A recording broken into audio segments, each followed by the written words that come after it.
My dear children, आज हम आपके लिए पुनः गणित की स्पेशल प्रश्नों की श्रेणी में जो आपको यूपी बोर्ड में सहायक होने वाली है लेकर के आए हैं। आइए देखते हैं बिना समय गवाए।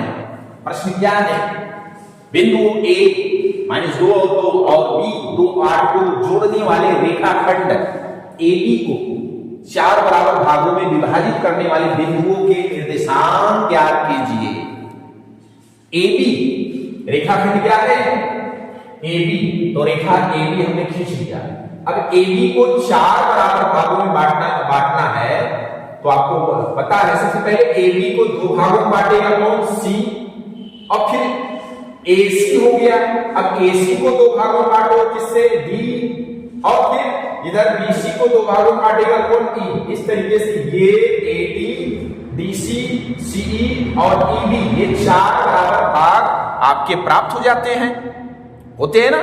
आइए इसी के बिंदु CDE का निर्देशांक ज्ञात करना है आपको, ठीक है।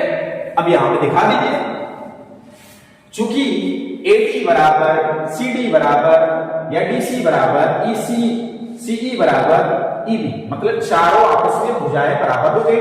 जिस रेखाखंड को 4 बराबर भागों में बांटा, ये भाग जो है चारों आपस में बराबर हो गई।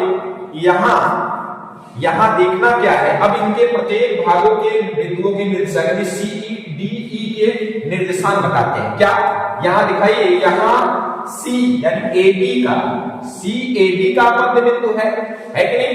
इसलिए बिंदु C का निर्देशांक, और मध्य बिंदु का निर्देशांक का सूत्र क्या होता है? x1 + x2 / 2 y1 + y2 / 2, यही होता है ना।